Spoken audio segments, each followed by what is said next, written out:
2024 AI Symposium. Our number one goal is to educate the world, the globe, business community at large, and also create a community as well. So if you're seeing this, take 2 seconds, hit that share button on the live stream. And we definitely need your help getting the word out because we don't have a $50,000 budget to run ads and promote awareness. We are counting on the audience, yourself, to share this event. And if you have questions, we all respond to questions in real time. So leave those comments in the social chat boxes. Well, business panel, welcome. Thank you for your time. And we have a pretty good sized panel here. So a lot of wisdom here. Why don't we kick things off? And if you guys could take a quick 30 seconds and let us know, introduce yourself and who you're with. Ava, do you want to kick things off for us? Welcome. Sure. Thanks. Thanks, Tom. No pressure. You're good. My name is Ava, and I've always been in business. So I started out way back then and started on some really large digital transformation project, over $20 billion.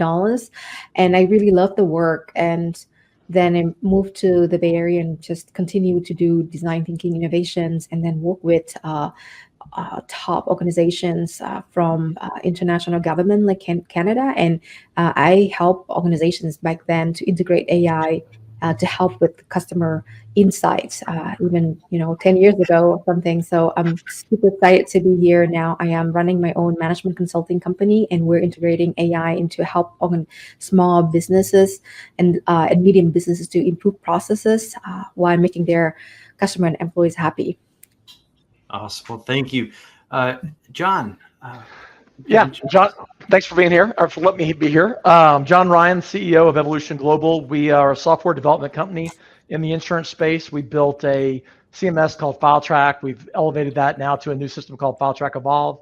And we have a new social media platform for insurance called Conversation Insurance. Huge believer and fan of AI. We've been doing it both internally, externally, and in all of our integrations. So love being on this panel. Excited to have the conversation. Awesome. Thank you for being here. Flo, welcome. Hi.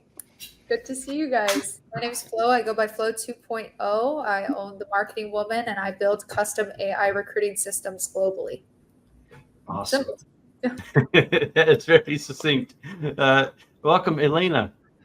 Hey, Lena Wilson here from Estimate Mastery. I train contractors how to use an estimating software called Xactimate so that they can be more profitable on their insurance-related jobs. And I am fascinated to be on this panel because in my world, in insurance, it moves like a dinosaur. So to even get them to talking about AI, I was at an event with the maker of Xactimate. They actually had an AI panel there. So I'd love to share what they were talking about. But yeah, super excited to be here. That's awesome. John Caudill. Yeah, hey, thanks so much for having me, guys. I appreciate it. John Caudill out of San Antonio, Texas, CEO of Legacy Building Consultants. So basically, I'm also in the insurance world. We handle insurance claim disputes for insurance carriers and for business owners. And so AI is definitely a topic of discussion. If you hear me talking about it, I might sound like an advocate sometimes and a proponent other times. So it just really depends. On the situation. I'm here to learn and just I would describe myself more of an end user. We're not developing any software, but definitely can see its benefits in running a business. Awesome. Thank you. Tobias, good to see you, sir. Hey, good to see you. Thanks for having me today, Tom. Sandy, nice to see you. Thanks for helping put this together. My name is Tobias Patch. I'm the founder and CEO of Brelli.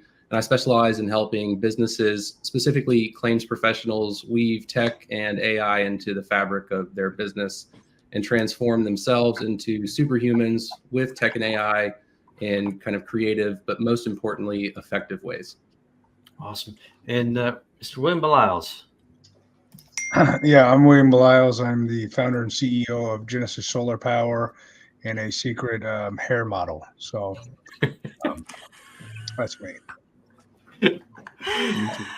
How do we follow that up with a list of questions? Sandy? I know, right? I know. There's so many questions that I know that the audience probably has with businesses. So And thank you, Tom, for preparing some of these questions, because it becomes a little overwhelming. So in looking at some of these questions that I'd like to ask, in what ways can AI contribute to better decision making and predictive analytics rather for small businesses? Because there's so many data-driven decisions and forecasting that we can get into with running a small business. And then there's the analysis paralysis factor, which tends to trip me up all the time. So what are your takes on that? And I'm just going to kind of go around and start with Ava. Yes. Well, thank you, Sandy. Like, I feel like a superstar on the spot today, but no, I mean, to tell you the truth, I'm with you. I am more like an authentic person. So I can tell you from my background, helping organizations to improve processes, to go through their digital transformations. There are a lot of ways that AI can help. If you think about, for example, a healthcare company that you're helping. Recently I was helping a CEO to integrate AI into their existing IT system. And at first, it come with coaching, and we realized that actually, it was not, it was something that it's actually possible to do. So then we work with the architects, and then we created solutions that how even to save, we calculate even save, even just 10 minutes a day, or 50% of the care manager can really help to bring, exponential profit per year, and increase the numbers of patients that we can serve by, 50 times or something like that. So that's one thing. And in so many cases, you can see that in operations, as companies grow, the system become bigger, and a lot of companies start to acquiring other companies, and then they have legacy systems. So how AI can help organizations to look at sometimes inventories in case of change management, and then can really have a better predictions of how much they can be thinking about buying inventories and stocking it, so that you can reduce waste. And there's so many other cases where you can also predict what type of items, how do we focus more on customer service. Even 10, 15 years ago, I was helping an AI company internationally, bringing them into the Bay Area. And we actually literally going into a retail store and talk with business owners and see how can we use AI to get a more customer-centric viewpoints to help them with understand their customers better. Awesome. I appreciate Fantastic. that. Thank you. Go ahead, Sandy. Oh yeah, and John. Yeah, John, you're thanks. up next. Look, I love this question. I think that this is kind of the big ask that everybody's wondering about AI. Is it going to be able to give me all the answers? What can it do? I'm from the insurance space. So in our world, we are used to legacy data, like Ava said, that is old data that's been sitting there that does have value, but it's hard to get to. In the old world, we'd have to pull this data, clean it, purify it, everything else. You don't have to do that anymore. I think one of the nice things about AI, I mean, even at a low level, more commercial side, if you're talking about just chat GPTs, you can drop a document in right now and it can basically extract basic information out of it. But to take that a step further, and from a software development side for us, what I love is you don't need to put all the data in. And I know we're going to talk about privacy and other things, but you only need to put in the relevant data. AI is all about inputs and outputs. And if you put in the data that matters, you ask for it, what you're trying to get extract from it, it's pretty good out of the box with no effort to give you back what you need to know. And most often we kind of find out it shows the obvious things that you're kind of avoiding looking at. What I love about the data side and the decision making is if you start making AI a part of your everyday, and you start realizing that a lot of the data that you may discard off to the side that's not important, drop it in anyway, let it look at it, dig into it. The feedback you get at a minimum creates kind of a thought-provoking exercise to say, hey, why am I ignoring this? What is this trend that we're starting to see? And kind of run with it. I think that's what's kind of cool about where we are with AI, is that you don't need to have software developers, and I've got them. You can do all this stuff right now, real time, drop a document. And in the insurance side, I love this with Alina. I love what she does, but you can take these estimates now, drop them in, have it pull back the data out of it. You can ask for it to go in and look at things. It's doing annotations now, so we're eliminating a lot of hallucinations. So there's a lot of capabilities that are out of the box today for data and decision making that I think everybody should be using early on. Fantastic. Flo. Sorry, Sandy, I have to say this. You sound like Brene Brown, and I could listen to you talk all day. So Aw. kudos to you. Well, thank you. Listen to so check out my podcast. Yes, I'm definitely going to, because I could listen to you talk all day. So going back to the question, I'm going to speak specifically to recruiting. There are obviously thousands and thousands and millions, if not millions, of different implementations on how you can enhance decision making within your business. But I'm going to focus on the recruiting aspect, as I think that is my my expertise. So just to piggyback on what John said, the AI is able to analyze vast amounts of data for trends and patterns. We all know this. You can, take websites, documents, upload it, say, hey, give me the data. What I specifically like about, AI and enhancing decision-making is that I can now predict a candidate's success, market trends, and financial forecasts, depending on, the type of business, where the business is, the language. Because like we said, we are moving away from just English speaking recruiting systems, English speaking recruiters. We're seeing tons of different types of people coming into the workforce, tons of different types of languages, tons of different types of needs for languages. So being able to use these systems to help make decisions, and not just in one language but multiple languages, multiple cultures, definitely helps you bring in that diversity you need in your business in order to keep up, if not stay ahead of the curve, when it comes to bringing in qualified individuals. And then aside from that, just being able to enable an informed and unbiased decision maker in the process, especially in the earlier stages of the recruiting pipeline. It's super important. I've seen companies who have these decision makers in place who they're so biased to the type of individual they want. They preach these are our mission, vision, value statements, and this is what we're looking for. And I totally understand that you need to have a culture, but sometimes you're missing out on such a good candidate because you're not willing to go outside of your norm, right? And so being able to have this AI to help you with the screening, with, being able to determine if a candidate's good just based off of their mannerisms and tonality, not so much about, what they look like, where they're from, where they went to school, stuff like that. It's been able to absolutely change the game for some of these businesses. I want to primarily speak about, the 1099 realm. Like, so many people want to hire these 1099 commission based only sales reps, and they're looking for these certain qualities, but they're missing out on these other qualities that are aligning with these market trends in recruiting. And we've been able to bring in people who you never even thought would be successful in a 1099 role, and they are absolutely killing it. So I'm excited about, taking out the, the bias, automating the decision making on the front end, and bringing in more qualified and diversified candidates into the process. Love it. I just left corporate America last October, and I was in recruiting for a few decades as well. So. I feel your pain, sister. Yeah. Elena. Yeah, that's a really good use case flow. That's fantastic, because it's so hard to find good people. I just love everything you said. It was just so amazing. Just opening that opened my eyes a lot to, wow, I could be automating a lot of the stuff that I'm doing in my hiring process. That's really cool.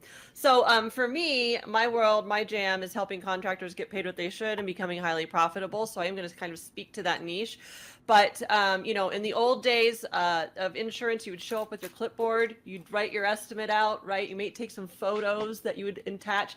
Well, the adjusters come out and do the same thing, right? So there's all this duplication of data. I remember being at a conference, and they're like, this one home was built in 1945. After all this, the insurance paperwork that's been taken out, the claims, like the stack was like this high of paperwork. And you're going, oh my gosh.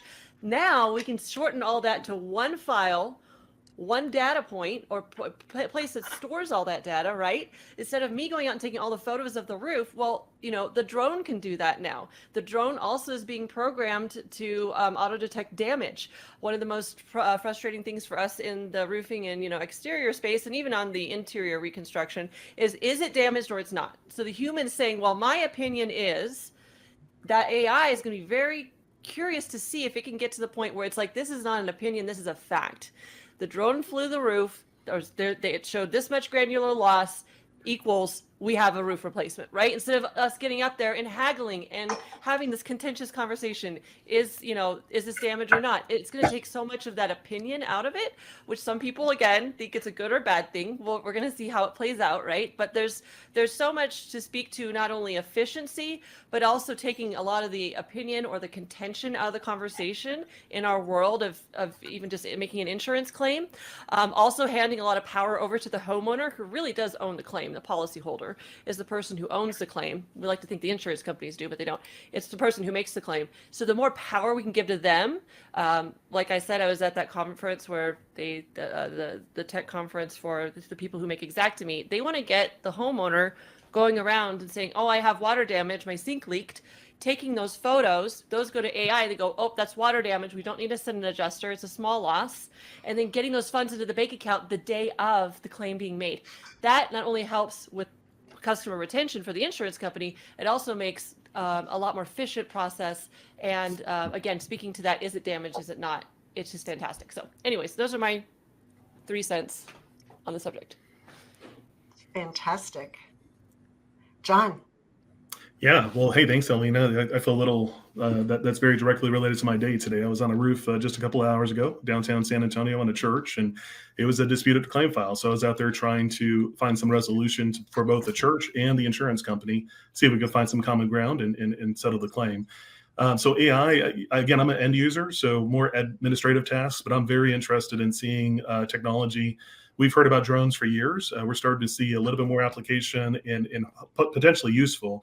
If you get old school adjusters like myself, and I'm sure a couple of others, even on this call, that you just need boots on the ground. But we have to understand the world's changing, technology is changing. It's getting better at recognizing damage created from a weather event rather than something maybe installation related. Flo, I believe, had mentioned removing bias. I think that's essential. Especially in insurance claims. There's a lot of emotions. Anytime you're dealing with someone's home, someone's business, you're dealing with someone's money that ultimately gets paid out. There's a lot of emotion involved. So a lot of times these conversations between contractors and public adjusters and insurance carrier adjusters or independent adjusters, they tend to get heated, and we sort of lose what we're out there for. Legacy is very interested in resolving claims quickly, and that way it's better for everyone involved. So I'm definitely interested in seeing AI enhance the inspection process, removing bias, and really getting down to the core of what insurance is supposed to be for, to identify the client. Pay no more, pay no less. And then we pay that, make someone whole, and restore them to pre-loss condition and move on to the next. We're seeing a drastic increase right now in premiums. I'm sure everyone here knows insurance rates are through the roof. Insurance carriers are leaving pretty hot markets or pretty risk-heavy markets like Florida and California.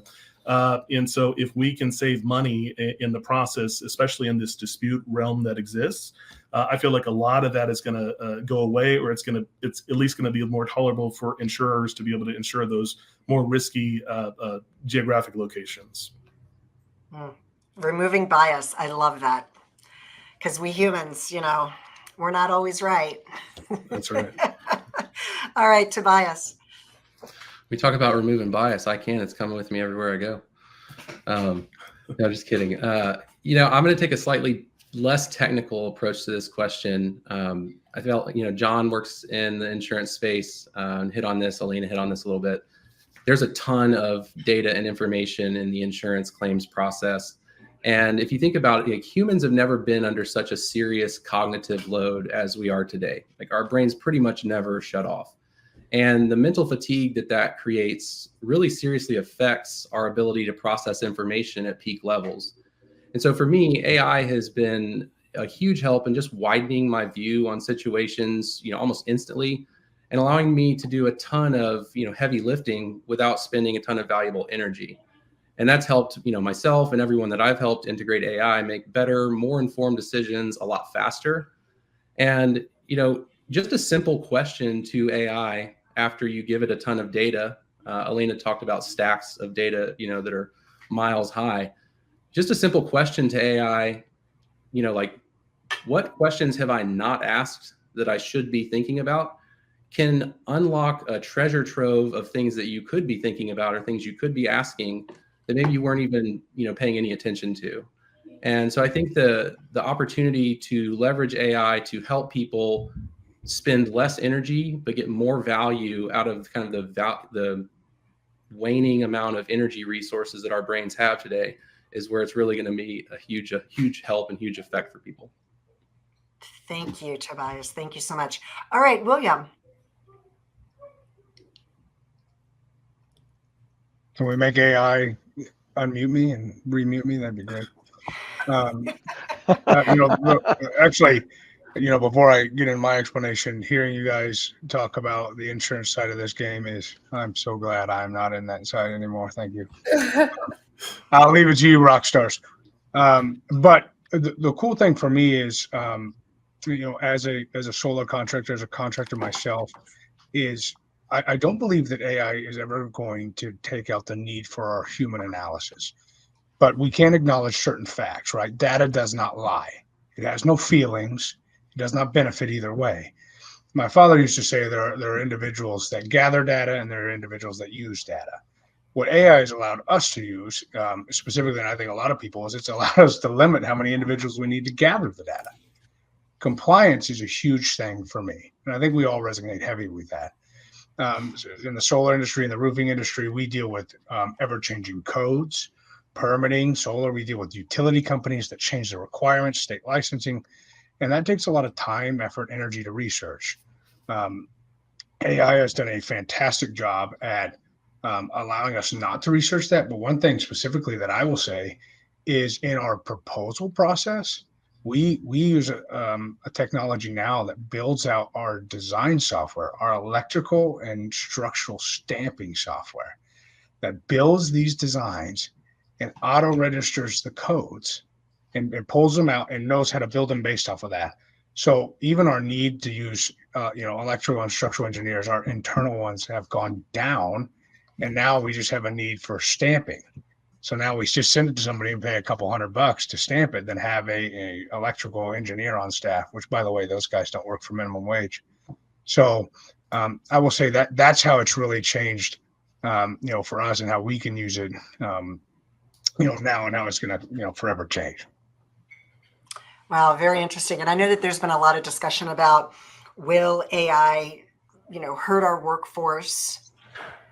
And hearing some experts, and actually I was listening to a podcast and the founder of ChatGPT was on. It was on Joe Rogan. I can't remember his name. And it was an interesting statistic. And I'm only throwing this out there because I don't want anybody to start feeling like, oh no. What they didn't realize is that it's taking over the creativity aspect of what businesses do, meaning writing content, putting out newsletters, blogs. And the trend was that it was going to take even longer to actually replace humans because it's still not there. So we just, if you were all wondering, Tom, his internet went down. So hopefully he'll be back shortly. He was concerned. I'm like, we got this. The show's still going on. And so we're all good. You all covered so much information there. And I really think it would be great to touch on, because we have about 8 minutes left on this panel. I would love to hear, and again, we're a little bit rearranged because when someone drops out and comes back in, it all moves. Sorry. Oh, no big deal, Flo. No big deal. Hey, it's just because I'm going to forget who went. So that's why I do it that way. I did it on purpose so I would go last. I'll be right back. I was kidding. Strategy, right? By the way, founder of ChatGPT, Sam Altman. Shout out. Sam Altman. Thank you. Yeah. It was a really interesting conversation. I'm a podcaster, and truth be told, because I always show up unapologetically authentic, I really only listen to Joe Rogan. So same. Good for me. Now, I don't know. I just love his show. All right. So back to AI and this amazing panel. What advice can you give to the small business owner, entrepreneur, or, you don't have to be a business owner. You're just in a leadership role. You're an employee of a company. Doesn't matter.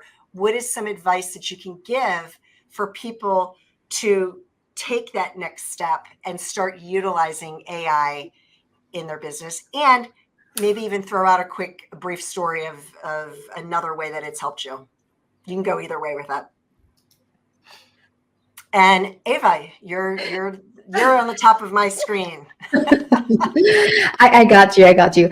So first of all, there's, according to Westfield Research, if you really think about it, there 55% of organizations are planning to deploy some sort of AI in the next 12 months, and 20% have already deployed AI in some capacity. So if you really think about it, it's like the 75% of the organizations are thinking about AI. So for entrepreneurs, for business owners, it's so important to first to start educate yourself with AI, and look at your team members and find a way to help them, to get them the time in the workday so that they can really upskill themselves as well with AI.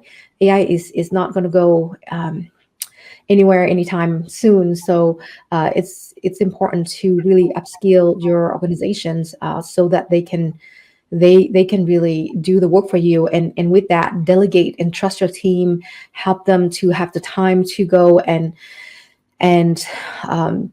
prepare for change by upskilling themselves. I have a lot more to say, but I'm going to give room for everyone. We have 8 minutes. All right, thank you. And so Elena, you're next. Yeah, I would say, because I work with small business owners every day, and I know that we wear tons of hats and we're like, oh, AI, well, whatever. Go open a ChatGPT account. It's free, and it will get your feet wet, get you started into how this machine learning, what it does, and just commit to using it like once a day. I had one of our people in our group was like, yeah, I used it to write a happy birthday poem for my wife last week. I was like, that's awesome. Like, start to think of the use cases not only in business, because it can write your customer service emails for you. It can, you can use tonality. So the more you use it, the better you're going to be at asking it questions. It's not a Google search. So the better you are at writing the prompts, which is what they call what you ask the question, the better off you're going to be to feed it the best information so you get the best answer. If you just say, I have 2 chicken breasts in the freezer, what should I have for dinner? It'll give you some recipes. But if you're like, actually, I have this little small grocery list, it'll build a menu for it. Like, it just, the better you get at asking questions, the better off you're going to be. So I say, start using it now and start practicing and implementing it, and the better off you're going to be in just a year of having that experience. Thank you, Elena. And we had a gentleman on our marketing panel earlier, and he was from Australia, and he said that ChatGPT helped save his marriage. And I was like, okay, next time we do this, we'll have a whole segment on relationships and how AI can help with that. So Tobias. Yeah, thanks, Sandy. Well, I'll keep it simple. I'd say text the number right up there in the corner, and I'll respond right now and start helping you with that. Well, technically, I won't respond. There's an AI for that. And then the second part is keep it simple, right? Simple scales, fancy fails. So don't think that you're going to bring AI into your business and it's going to handle everything for you, do everything for you. What you really want to do is find tasks that you can have AI leverage to put you in front of your customers more, put you in front of tasks that only a human can really do very well. And try to win back 5, 10, 15 hours a week of time for yourself and for the people on your team. So I'd say if you're interested and want to start developing tech and AI into your business, really start by trying to find ways just to get 5 hours a week per person in your business back, right? And look for any possible way that AI can help you with that. And the overall win that is for your business will kind of springboard you into the future of your company going into a digital space. Fantastic. Thank you so much. And John. Yeah. Hey, well said, Tobias. And, I guess for leaders who have not yet implemented AI or have not messed around with it, I would say it's good. It's good to use. But don't, for me, it's utilizing it for more tedious tasks. Say taking a complicated spreadsheet or PDF that needs to be converted into a usable data file. In the insurance world, that's for Xactimate, that's called an ESX file. We don't have to put a 6-figure employee on something that's going to take them 4 hours. So look for things that might save you time and money.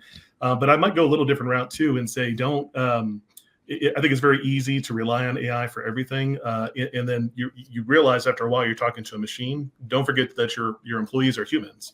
AI can help you enhance what you're doing. It can be a tool for you to use to help you get to where you're trying to go, but it won't find your why for you. It won't explain why you're in business, why you're doing what you're doing. That's what you're doing and leading your team. So I just want to just emphasize we still need to be compassionate and empathetic with our human employees and our colleagues, and because I told you before, I'm an advocate and cautious as well as far as implementing AI. That's one of my biggest concerns, is that we're going to lose the human element. So just don't forget that your employees, whether they're adjusters or marketing reps or whatever they might be, they're still humans. So let's not lose that in the mix of all this.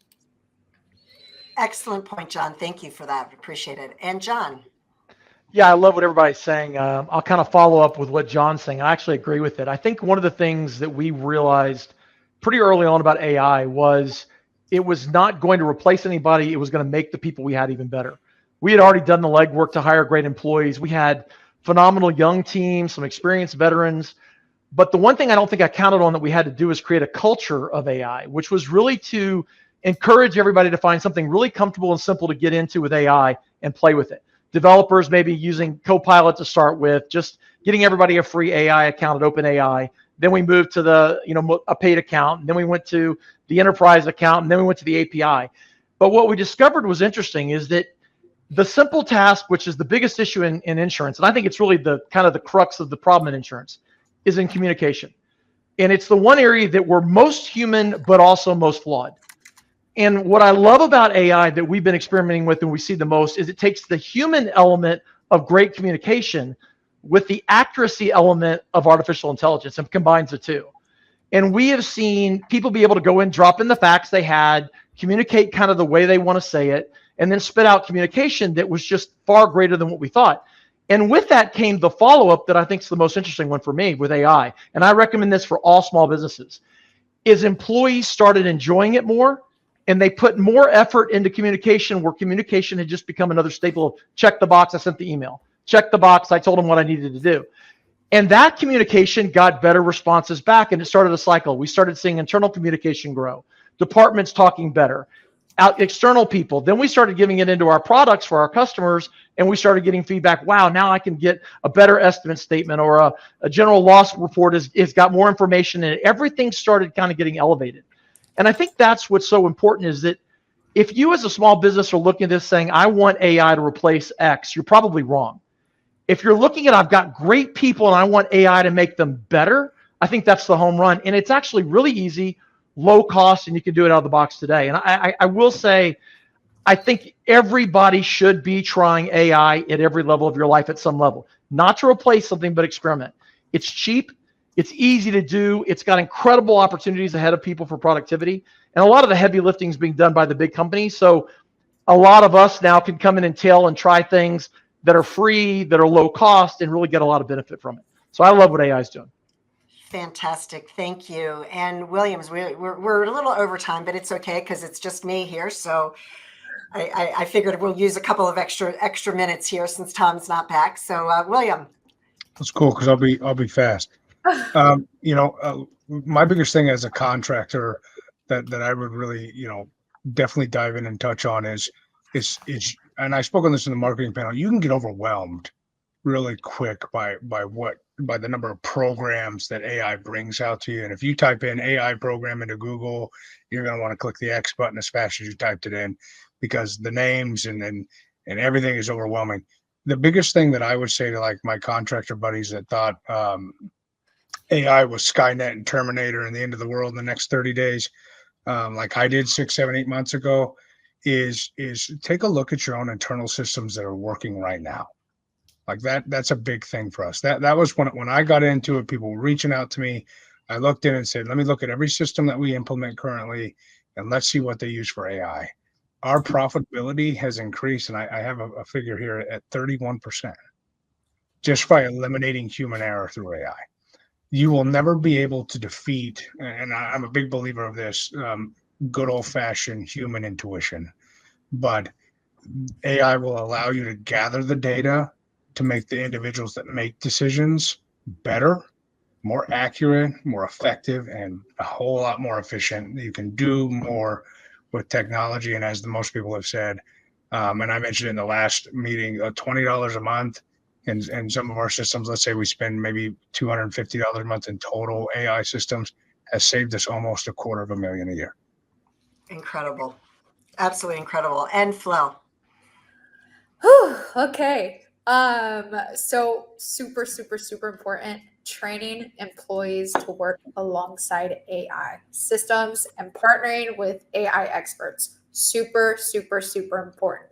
Whether it's in recruiting, marketing, business development, sales, it doesn't matter. You have to train your employees to work alongside AI.